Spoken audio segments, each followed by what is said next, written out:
Yeah.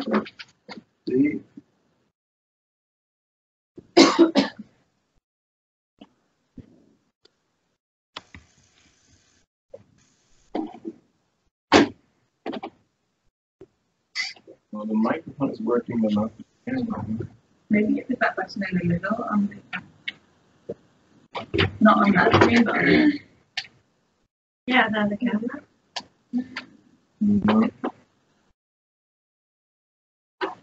Oh, there we go.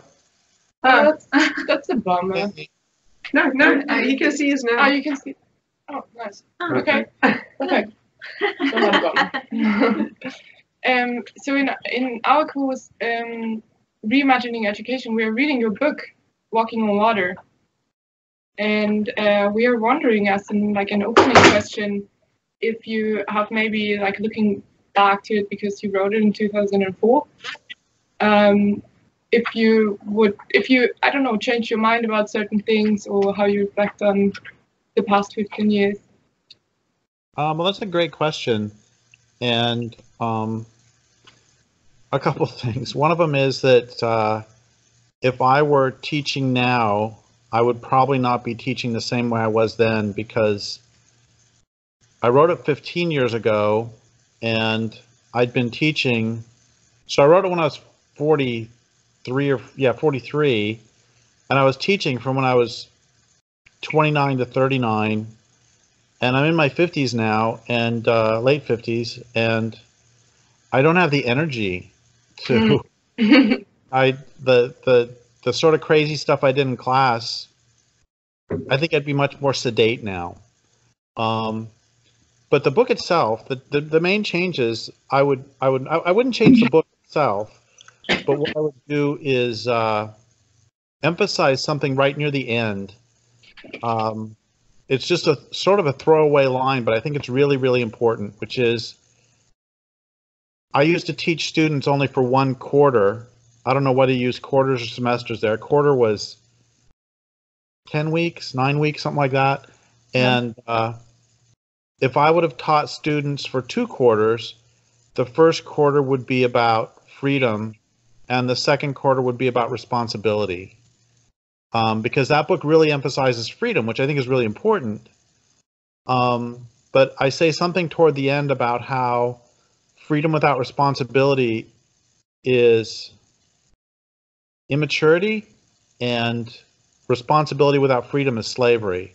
I think you need to have both. And I really think it was, I mean, the book was appropriate, and the way I taught was appropriate, because I think, I don't know how it is over there, but in the United States, at least, so much of our education was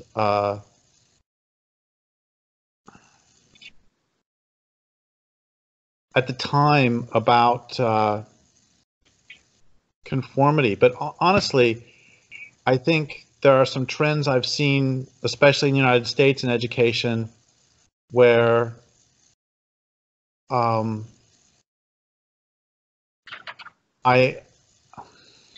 look at, and this isn't just me getting older, it is a change that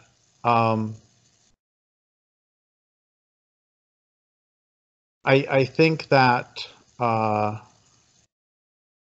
there were times when I was a kid where, in school, where the teachers were too authoritarian, and I think that there are times now, well, I'll back up.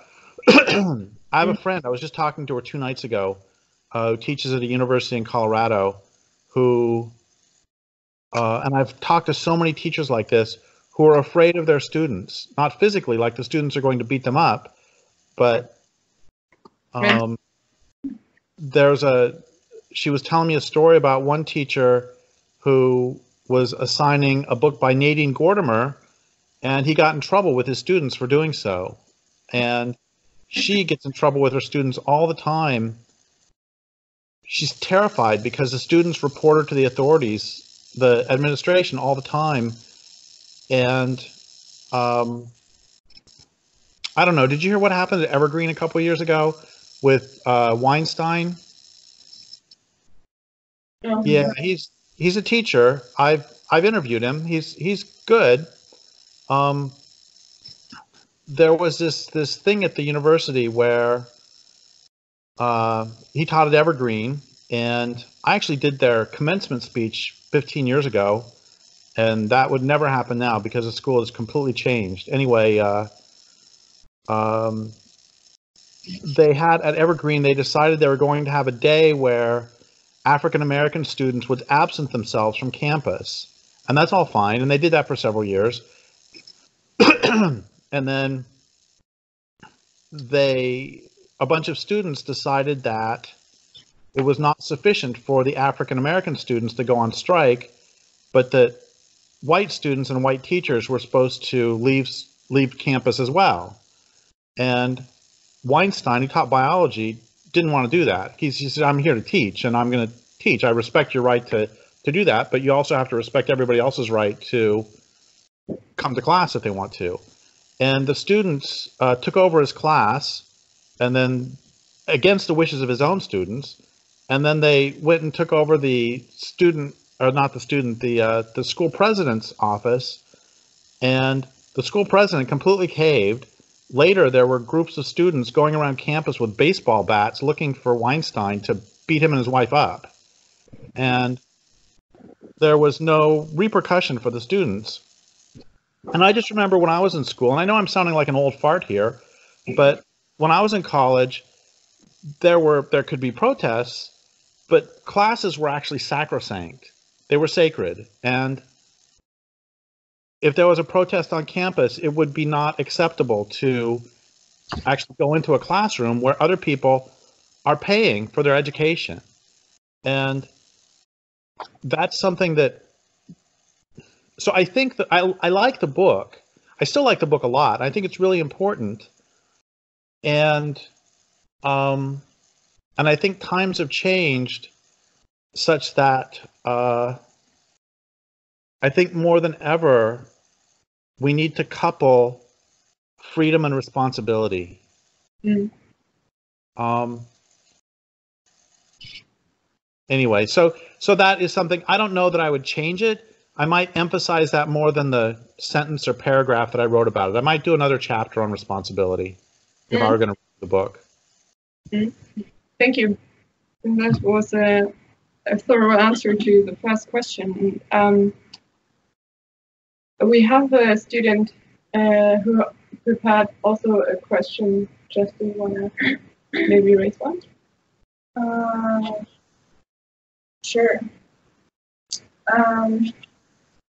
I have a question about like standardized tests, and how I'm wondering, because they're still existing and heavily enforced, necessary to continue our education if we choose to go to college. Let's see. What are some ways in which you see these goals placed upon us can still be met without teaching standard material in these classes? Something I wanted to talk about more was culturally relevant curriculum and how this can be applied to students from different geographical places. I don't know if that. So I was with you for about the first 2/3 of the question, and can you say the last third again, just so I'm clear on it? What are some ways in which you see these goals can be met without teaching standard material in classes? And I was wondering if you can speak a little bit about cultural relevant curriculum in different geographical places. I think that there's a one of my problems with tests, and I go back and forth on tests, honestly, because one of my problems with tests forever, standardized tests or regular tests, was I was always pretty good at taking them, but I had a friend in college who, he and I would be studying together, and when we would sort of do practice tests with each other, he would do way better than I, but then he would get really nervous on tests and completely fail them. And again, in practice, he'd be doing way better than I, and then I would get, an 82 on the test, and he would get a 47 because he was just nervous. So in a lot of ways, what testing tests is the ability to take tests. And that's one part. And then another part, I wouldn't have agreed with this when I was a student, but I think about it now, that I think about how, so I know this is a really dramatic example, but it exemplifies this better than anything else I can think of. That my mom died last November, and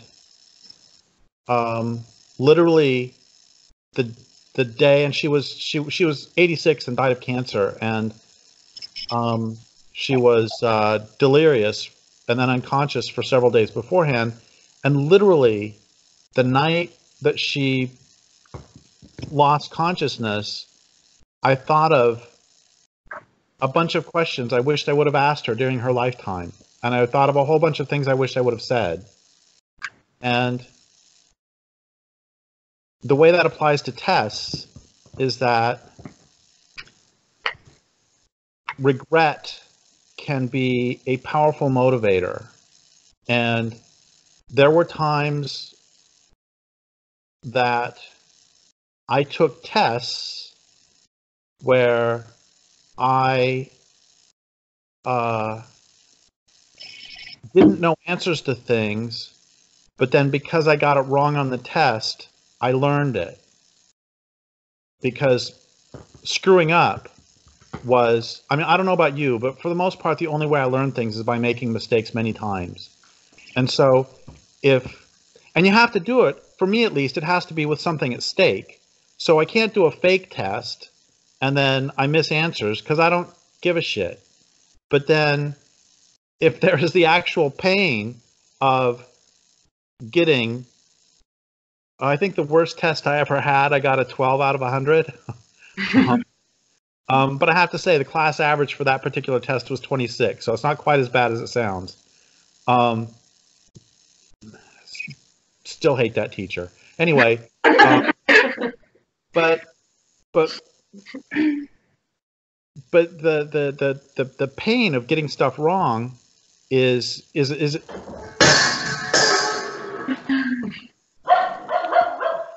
don't know what that was, because the dogs and cat are upstairs. Hold on, I gotta look over the edge. I mean, there's nobody in the house. Don't worry, I'm not gonna start screaming. Oh, I messed up. See, I started screaming. Please don't. Don't be terrified. Like the first subscribe. It's like a horror movie. Yeah, exactly. Now it's not coming back. We're sitting here. It's in the middle of the night. Right? Yeah, it's in the middle of the night. Yeah, I was wrong. There's one cat up here, and the two dogs are up here, and there's one cat downstairs who is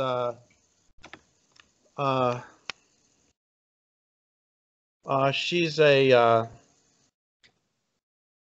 well, you know what cats do with things on tables. Yeah. So that's what happened. Anyway, so on tests themselves, I kind of go back and forth on, I'm really happy. That's one of the things I really liked about my method of grading in college, or when I was teaching, was because the students determined their own grades by how much they worked. I really like that a lot. But I still think there is some utility in having tests with consequences. That's what I'm trying to get at, is consequence really helps teach things. That's one thing. And then also, I think that there are some subjects for which it is appropriate to have standardized teaching. Arithmetic is, you can teach it different ways, but, it's like 7 times 8 is going to be 56, and you're going to need to learn it somehow. And I'm a big believer also, don't know if this is going way off topic, but I'm a big believer in fundamentals. And, I was an athlete in college, and I just thought it was so important to have like a base. And it's the same thing with with writing, that it's really important for me to know. I've always remembered Harlan Ellison's a jerk. He's a writer. He's dead. He was a jerk. He was pretty horrible. But I've never forgotten a couple of the essays he wrote. And one of them was that he had no patience for writers who didn't know how to use semicolons. Because he said, as a writer, you only have a half dozen tools. You got words, space, punctuation. That's about it, really. And he said this would be like a person going to work on a construction job and not knowing how to use a hammer.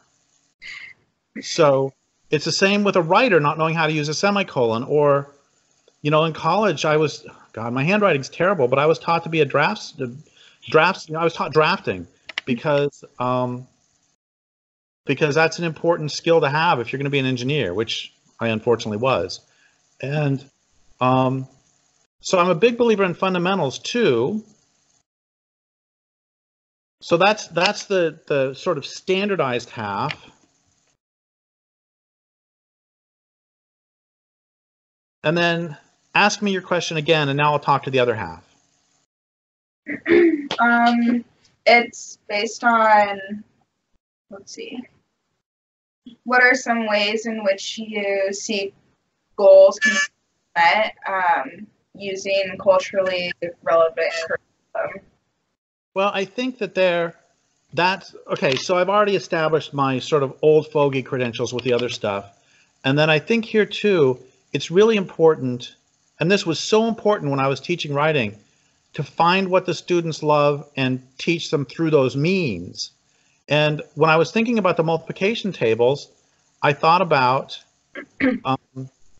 my mom taught me arithmetic because I love sports. And so I learned arithmetic before I went to school so I could figure out a batter's batting average or a pitcher's earned run average in American baseball. And I still, when I said 7 times 8 equals 56, I still remembered just in that moment that when I was a kid, the 7 times table was easier for me than the other ones because of American football. If you score a touchdown and a point after, you get 7 points. So I knew 7, 14, 21, 28, 35. I knew all those before I went to school. So you find ways. That's why I had my students. I didn't care what they wrote about. The important thing was that they wrote.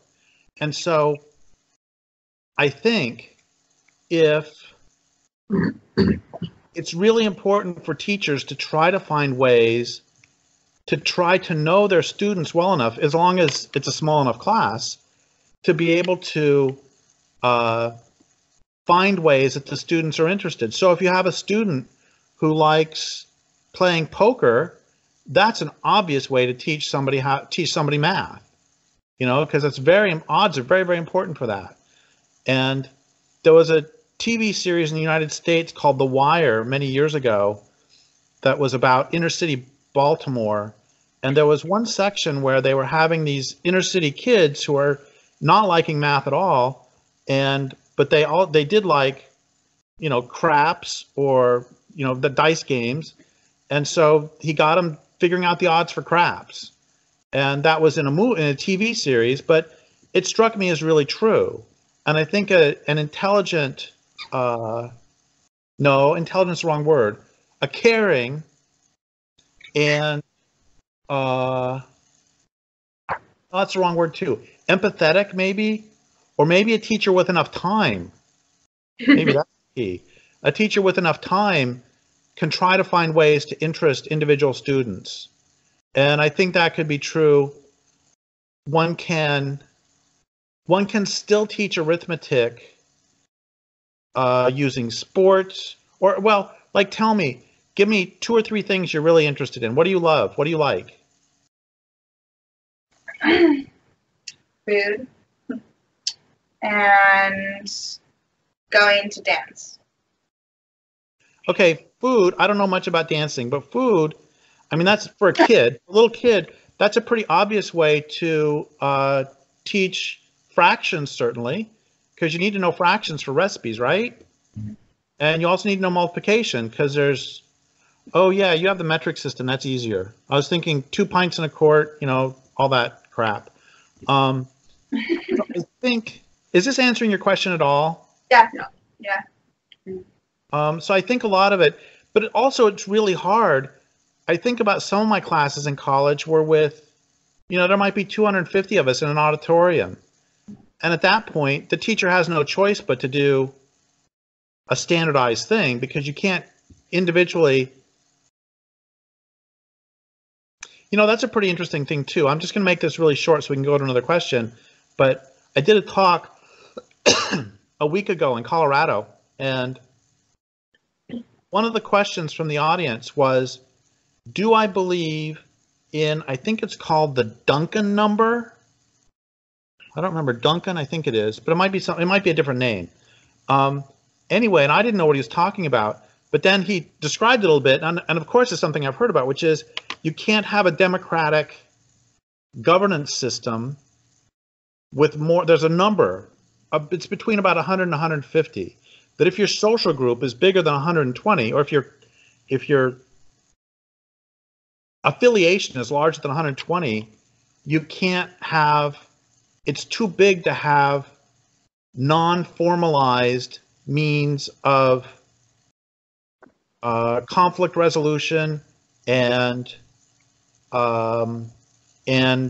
governing structures. So that in your class, you have what, 15 people or something? Yep. You could, in the absence of instructors, because obviously there's some authority there, let's leave the instructors out of it. If you were trying to have a group with only 15 people, you could resolve conflicts through informally. There's small enough numbers that you can deal with them. You can have face-to-face interactions. But when you get above 120, and this has been true through all societies really, indigenous people would traditionally live in smaller groups of 100 people, 50 people, 150 people, and then occasionally they would get together in larger groups. But traditionally, that's the size where you can still have personal interactions and you still know everybody. I just interviewed somebody a couple of weeks ago. It's pretty cool. I don't remember the other stuff they were saying or the context in which they said this, but they said, we didn't evolve to live in cities at all. And we evolved. It's just extraordinarily strange that when you walk down the street in the city, people ignore each other. And you kind of have to, because there's so goddamn many people that you can't, it would drive you crazy to nod and say hi to everybody. But how we evolved was in smaller groups where you would, I mean, if there's 120 people in your group, you're going to know all of them. And that's how we evolved. And so I think if you're going to have a 250 room class, it is impossible to not have it be standardized. If you're going to have 15 people, you can do whatever the hell you want, and whatever works, works. Thank you, Derrick. I have a follow-up question. You said something about, when you were talking about the grades, you said something like learning is about the consequences. I said, what I meant to say is that consequences are a great teacher. Yeah, or something like that. Yeah. Can you elaborate on that a little? Well, I currently don't have any publishers, and it's really hard for me to motivate myself to write because I write for publication. I don't write like journals. I never have. And there's a cliche that is deadlines are a great motivator. That's true. You know, if you assign a paper and you say you can turn it in whenever you want, anytime in the rest of your life, probably most people aren't going to do it, or a lot of people. I mean, so I could pretend, when I was teaching back with Walking on Water, I could pretend that they were doing their own directed learning because they're writing their own papers.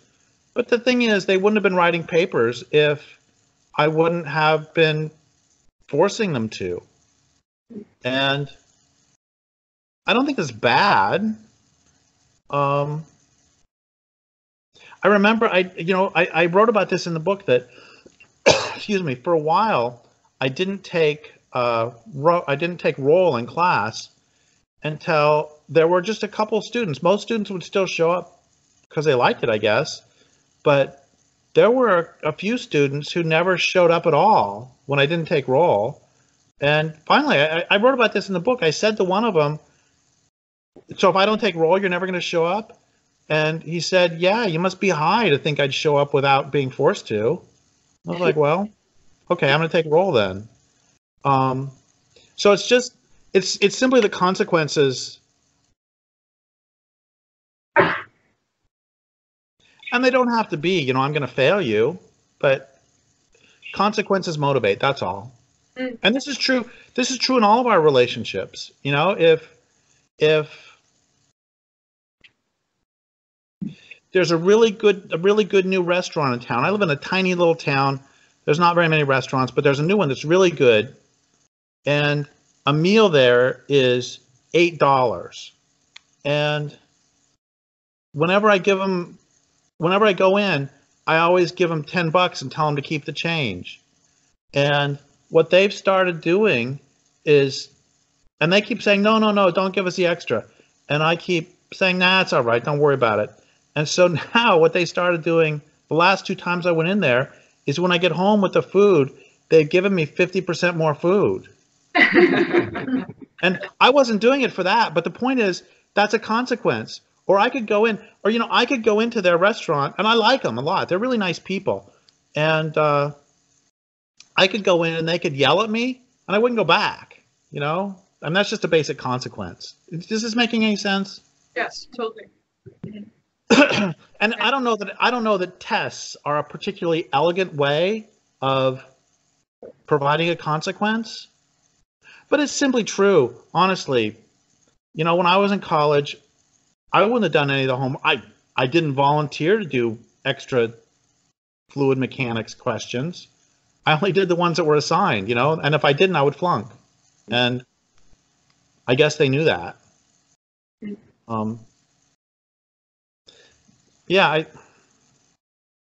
Anyway, just.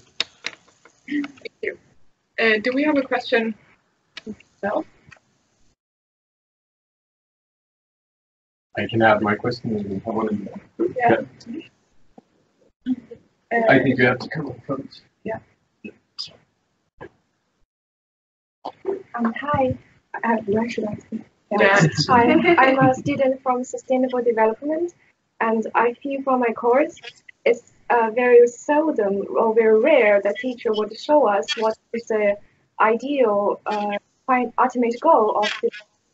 And do you think there is an ideal society? Does that conception really exist? And should we can take that as a goal for sustainable development? That is my question. You don't believe in asking small questions, do you? No. I just want to think about. No, it's great. It's a wonderful question. And I think.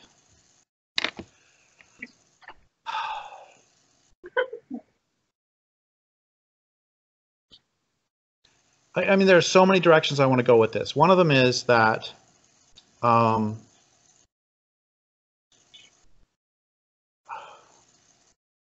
okay, I want to introduce you to 2 people.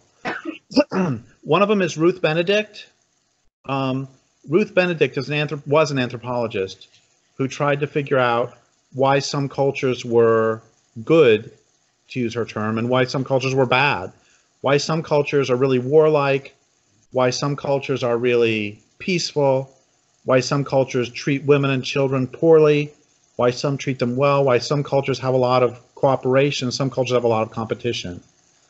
And she studied many, many cultures, and she said, is it race? No.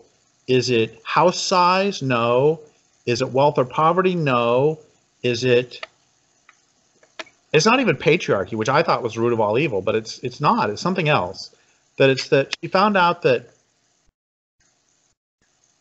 sort of Richard Dawkins type people try to believe that humans are fundamentally selfish and the entire world is fundamentally selfish.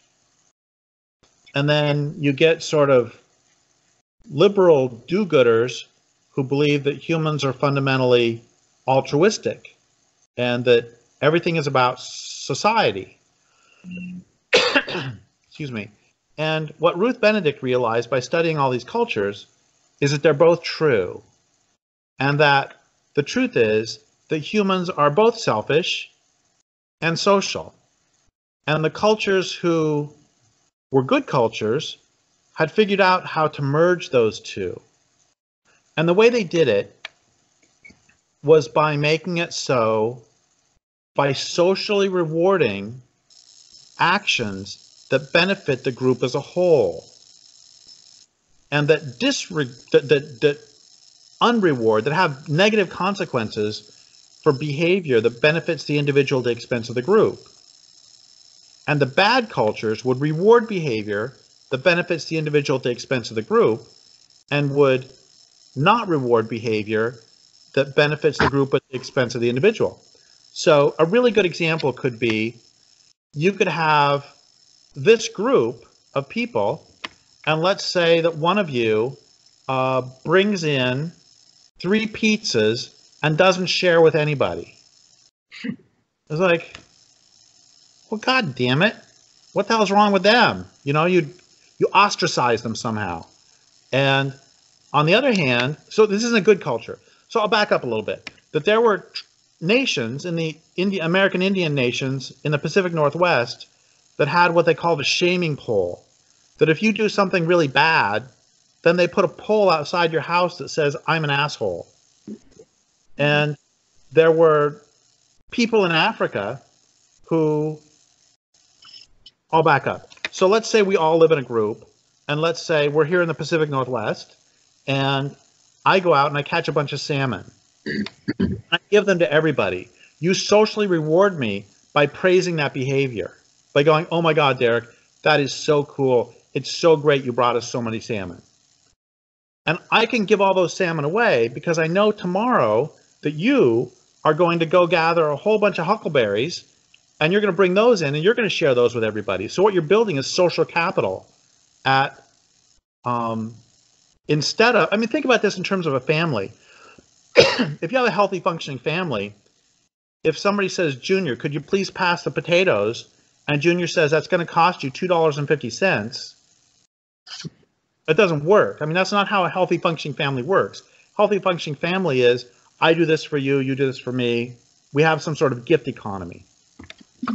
And so Ruth Benedict then explored this more, and she found out that basically it boils down to how a culture handles wealth. That if the wealth is handled through what she called a siphon system, whereby wealth is constantly siphoned from rich to poor, then everybody in the society is going to be fairly secure. And you're not going to need to have this dog-eat-dog competition. On the other hand, if they handle it through what she called a funnel system, whereby wealth is constantly funneled from poor to rich, then everybody is insecure, and you have a dog-eat-dog, don't you love that phrase, competitive way of living. And so people are generally more insecure. But everybody has to do it. You can't have a cheater. Excuse me. I picked up a cold when I was in Colorado. Anyway, you can't have a cheater, because it only works for me to catch all these salmon and give them away if tomorrow you're going to feed me. It doesn't work if I feed all of you and then tomorrow you catch a bunch of salmon or do whatever and you don't give any back to me. That doesn't work. It's like I could go give all my money to a homeless person, but in this capitalist system, that won't work because I still have to pay my rent. You see what I'm trying to get at with this? So if there's an ideal society, it would be one that socially rewards behavior that benefits the society as a whole and does not benefit the accumulation of wealth at the expense of others. But again, everybody has to do it, because if you have a cheater, the whole thing falls apart. Unless, as many cultures would do, if you have a cheater, you kick them out. Okay, so that's one person I want to introduce you to, Ruth Benedict. The other person I want to introduce you to is Lewis Mumford. Do you know Lewis Mumford at all? Anybody? Okay, Lewis Mumford wrote a great couple of books. I wrote a bunch of books that were great. Lewis Mumford's really interesting. he was very strongly pro-technology in the 1920s and 30s, and then World War II convinced him that he was wrong. And he's really interesting in terms of being a public intellectual who publicly changed his mind and basically disavowed everything he'd said earlier. And he was, I think, one of the world's foremost philosophers of technology. And one of the things he said is that technologies don't emerge in a vacuum. And don't worry, this is going to come back to society in a minute. Anyway, technologies don't emerge in a vacuum. And certain, like the Indians who lived here did not invent refrigerators. And it's not because they were too stupid to invent refrigerators. It's because their social system, and living here with all the salmon, there's no reason to invent refrigerators because salmon stay freshest in the river. And there's always a lot of salmon. And you can smoke them. And there was no need for refrigeration, so it never came up. And he called the social system that surrounds a technology that gives rise to it and emerges from it, he called that a technic, Technic. And see, if you're going to be tested in 5 minutes on what that word means, God, everybody'd get it. Anyway, back to the other. Except I wouldn't get it until I'd tested and failed 3 times, then I'd remember it. Anyway, a technic is the social system that surrounds a technology. And then he wrote this great essay, which I really recommend you read. It's only like 10 pages. He wrote this back in the 60s. It's called either Democratic and Authoritarian Techniques or Authoritarian and Democratic Techniques. One of those two, I don't remember which. And it's available online for free. Anyway, in there, he talked about how certain technologies emerge from and give rise to authoritarian social systems. And others emerge from and give rise to democratic social systems. And a couple examples might make that clear. Pottery or basket weaving would be a democratic technique because no one can control your access to reeds to make baskets. That's not to say there's not skill involved in making a basket. There can certainly be a lot of skill, but no one can control your access. Or a bow and arrow is a democratic technique because anybody can make one. And one I make might stink, but I can still make one. On the other hand, a gun is an authoritarian technique. The point being that you can kill with both of them. That's not the point. A gun is an authoritarian technique because it requires metal and it requires gunpowder. And if I have a gun and you control my access to bullets and gunpowder, I no longer have a gun, I've got a club. And so because you can control it, let's back up a second. Metals are inherently an authoritarian technique because mining is one of the first forms of slavery, and it's one of the worst ways a person can live is in a mine. And so if you have metals, that means you have to have a mine, which means you have to have a military to steal the land for the mine. You have to have a police force to get people to go in the mine. You have to have a police force to protect the mined ores, and you have to have a police force to protect it every step of the way. And a woven fishing net is democratic because if you steal mine, I can make another one. And if nobody can control my access to it. I'll do another example. It might help make this a little more clear. That several years ago, I got interviewed by a dedicated Marxist who swore that it's possible to have an industrial economy with purely voluntary exchanges. No coercion whatsoever. I said, okay, great. do you live in cities? He said, yeah, we got cities. I said, okay, how do you get around in cities? He said, we take buses. I said, great, what are the buses made of? He said, metal. I said, great, where do you get the metal? He said, from mines. I said, great, so how do you get people to work in mines? And then I told him all the stuff I just said a minute ago. He said, you just pay them a lot. I said, well, okay, I'll give you that one. But every hard rock mine in the world pollutes rivers. So what do you do about the people who live next to the river? He says, you pay them to move. I said, great. What happens if they don't want to move? He said, you pay them more. I said, great. What happens if they've lived there for 5,000 years, their ancestors are buried there, and they refuse to move? He said, you pay them a lot. And I said, no, they're not going to move. They're not going to leave their ancestors. He said, well, how many of them are there? I said, what difference does that make? Let's say 500. He said, well, 1 million people in the city vote, and that means that the 500 people out in the country have to move away from the river. I said, I see. What you've done is you have moved, in less than a minute, you have moved from purely voluntary exchanges to democratic empire, land theft from indigenous people, and genocide. Also, you can have a bus.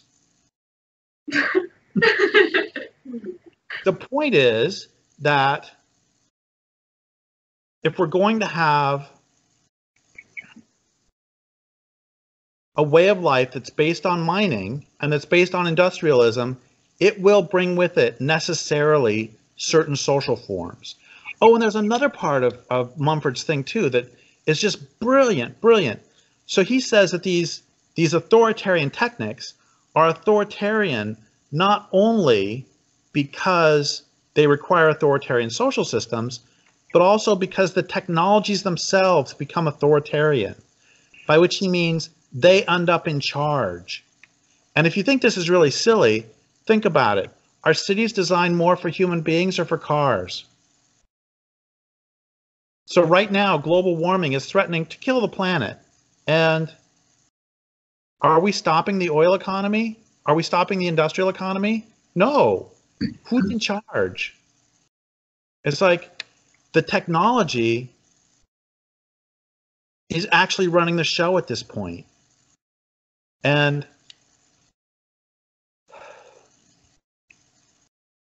I mean, I thank Mumford for that.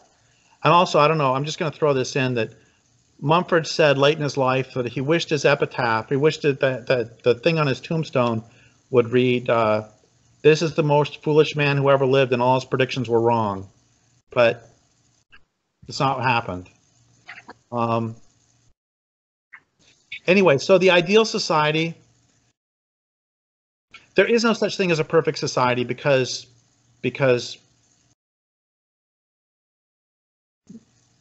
perfection doesn't exist. What I know is that the Tolowa Indians lived where I live now for at least 12,500 years, and they didn't destroy the place. They were living here fundamentally sustainably. And it's amazing because the population of this county was about half of what it is now. There were a lot of people living here. And does that mean they were perfect? No, they weren't. They weren't ideal, but they lived here sustainably. And so when I think about sustainability, okay, I'm going to go one more direction with this, which is years ago, I was riding around with a friend of mine with whom I wrote a couple books, George Draffin. It's back in the 90s. We were stuck in traffic, and I'm just making conversation. I said, George, if you could live at any level of technology that you wanted, what would it be? And George was always really crabby. And George said back to me, Derrick, that's a really stupid question, because we can fantasize whatever we want, but the truth is there's only one level of technology that's ever been sustainable, and that's the Stone Age. And we will be living there again someday. The only question is what's left of the planet when we get there. And so, ideal society, I mean, there have been, that's another thing, is we can't talk about an ideal society, excuse me, because every society has to evolve in place and has to evolve in response to place. So a society based on salmon is going to be really different than a society based in a desert that's based on entirely different life ways.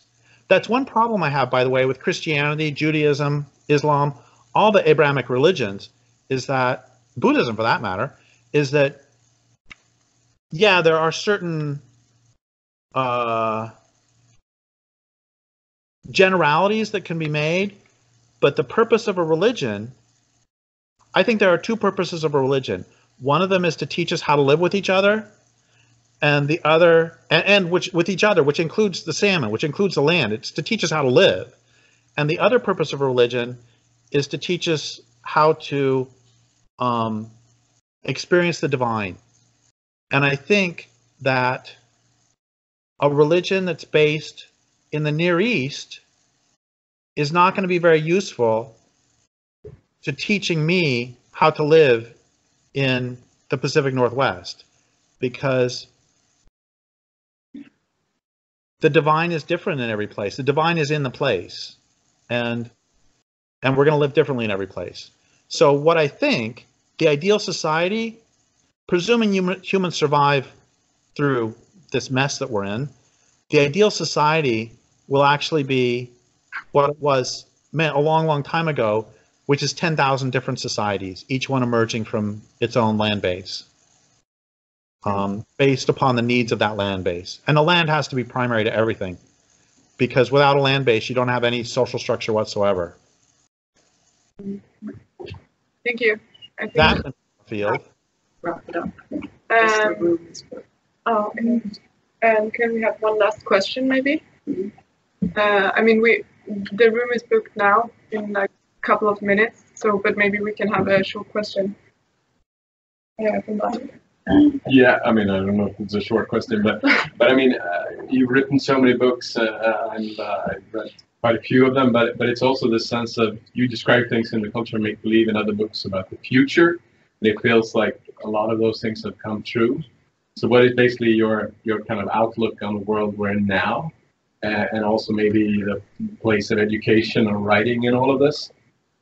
Is there any hope for education and writing to bring down civilization, or is this, yeah?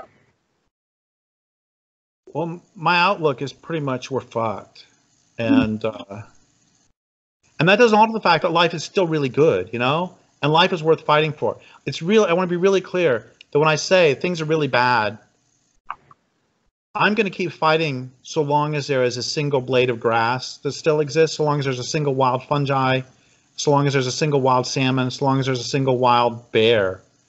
Oh, too bad we're not downstairs. I could show you on my porch. There's bear poop all over the porch. I see bears every day. Anyway, and I think the role of education is really, really important. I think before we can,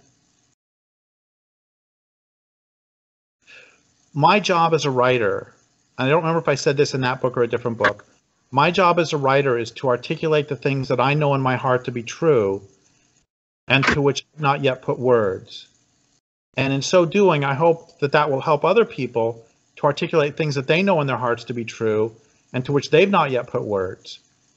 And in so doing, like I still remember when I was 26 or something, I was in a library and this book jumped off the shelf at me. It was Neil Everden's The Natural Alien. And I opened it, excuse me, and it was the first book I ever saw that questioned the notion that this world was made for human beings. And I can still remember 33 years later, 32 years later, I can still remember the relief I felt when I thought, oh my God, I'm not alone. I'm not crazy. It's the culture that's crazy. And he had this bit in there that he cited about how, what do you do? I love this. I still remember standing in the library seeing this. What do you do if you make some impassioned defense of some creature, and when you're done with it, the person you're saying it to says, well, that's all fine, but what good is that creature? He said the only answer you can give really is, well, what good are you? And that's not to insult the other person, but to show the craziness of the utilitarian perspective like that. That we all have a right to exist. Oh, I got to tell you the story. I know we got to quit, but I got to tell you the story. I was doing a Skype like this with Yale, and they were all insisting that the most important thing that environmentalists can do is to put a value on all of nature. You know, you've heard about that, where they try to monetize everything and say, yeah, ecosystem services are worth X million dollars for a forest, and that's why you don't cut it down. And I kept saying, no, no, no, that's just all putting it into the economic system, and how can we value it? And they kept disagreeing, and finally I said, you know what? I just realized you're right. And in fact, I said this to one of the students who was really pushing it. I said, in fact, it's true with human beings too. And he said, yeah, it is. That's how insurance companies work. You know, if you lose a leg, that's worth X amount of dollars. Or you lose your life, that's worth X amount of dollars to your relatives. I said, I know, it's perfect. This is the way to make things work. And in fact, I just struck a deal with your parents. And here's the thing, is you're at Yale, which means your future earnings are probably about $4 million. So they have a current value of about $1 million. He said, yeah, as long as we're throwing out numbers, that's okay. I said, here's the thing. The bad news is, well, I mean, the good news is, well, no, the bad news is I'm going to kill you. The good news is I way overpaid. I told your parents I'd give them $5 million for you, and they did the math on the back of an envelope. They said, that sounds like a great deal. You didn't get it. And the point is that, I don't know what the hell the point is. The point is that, you know, we live in a time, George Orwell's 1984 was just a great book. And, you know, we live in a time where we're told war is peace and ignorance is strength and all that. And I can't tell you how important it has been to my life and my sanity to have people in my life with whom I can cry about extinction and with whom I can say, hey, the stock market went down 500 points today. That is great. And not have them freak out. And it is so important for me to have read people like Terry Tempest Williams or Ed Abbey or Thomas Berry or all these, Lewis Mumford, Ruth Benedict, all these people who have helped me navigate through this gaslighting that this culture does to us. And so, yes, I think your role as educators is incredibly important. And what I've had a few people, this makes me really happy. I've had a few young people, I mean younger than I am, who have read my books, and then they have written books that take what I say and take it further. And that makes me so happy. It's like we're all holding hands, you know, or another way to switch metaphors right in the middle. I'm standing on the shoulders of Lewis Mumford, and there are new writers coming along who are standing on my shoulders. And that makes me so happy. And you have a sacred task as educators, as you know from the book, to lead forth and draw out your students. And I think that's an incredibly important role, especially as discourse shuts down and becomes crazier and crazier by the day. We need, just like we need to protect every wild place, I have a good friend who's an environmentalist who, the reason he does the work, he says all the time, I'll say this and quit. The reason he does the work is because as things become increasingly chaotic, he wants to make sure that some doors remain open, by which he means if bull trout are still here in 20 years, they may still be here in 100. If redwood trees are still here in 20 years, they may still be in 100. But if they're gone now, they're gone forever. And it's the same with sanity and the same with discourse, that anything you can do to protect pockets of sanity, as things become increasingly chaotic, make sure those doors stay open. Thank you, Derrick. Thank you so much.